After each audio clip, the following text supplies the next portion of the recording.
earlier in 2 Samuel chapter 7, we find that the kind-hearted David, the man of God, asked himself, what can I do for the Lord? What can I do for the Lord?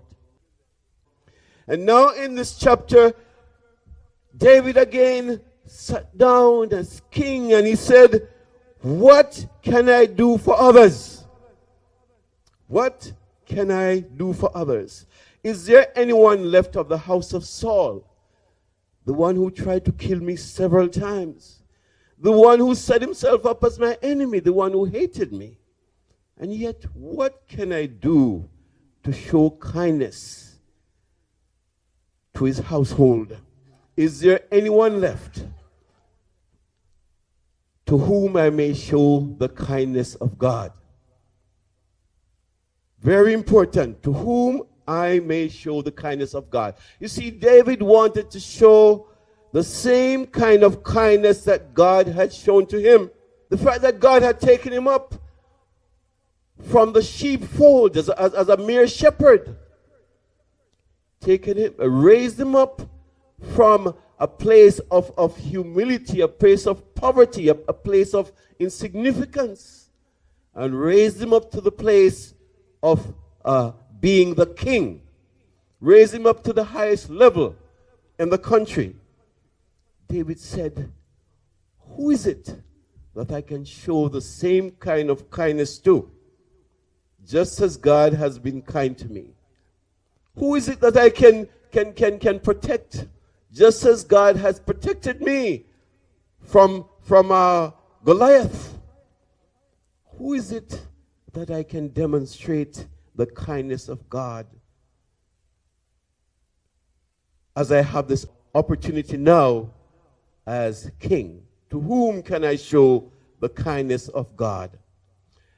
You see, brethren, when we show kindness in our name, then it tends to go to our head.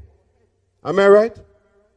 When we show kindness that is just coming from us, many times it's a way of saying, look what I did for him. Look what I did for her. Am I right? Yes, and we tend to hold it up so that, everybody can see what I did for him or her.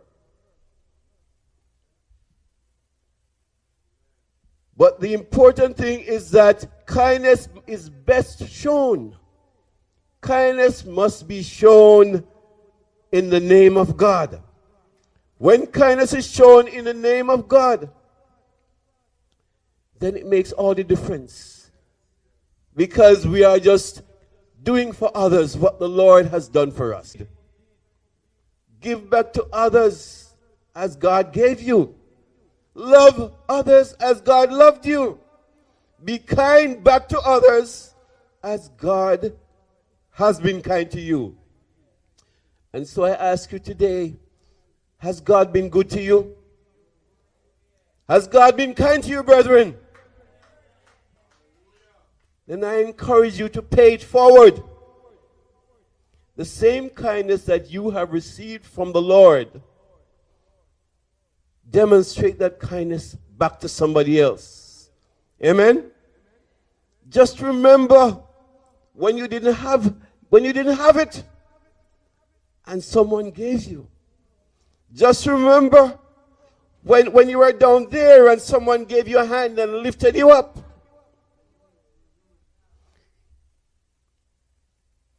And then do it back for somebody else. Just like David. Show somebody the kindness of God, just as you were shown the kindness of God. Pay it forward.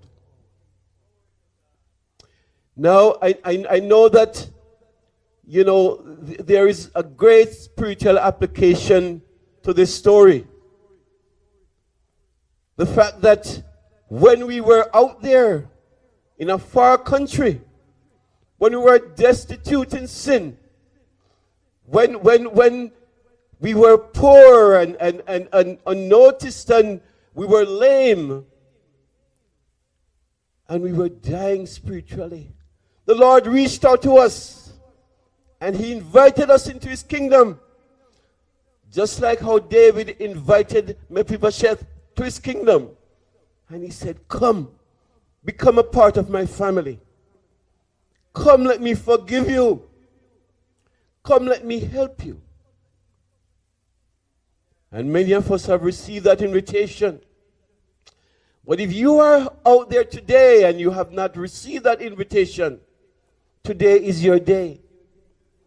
Today is your day. If you are living a life of sin, you are living in desperation, and you feel separated from God, you feel like an enemy of God, today is your opportunity to come into his kingdom and become a part of his family. Amen.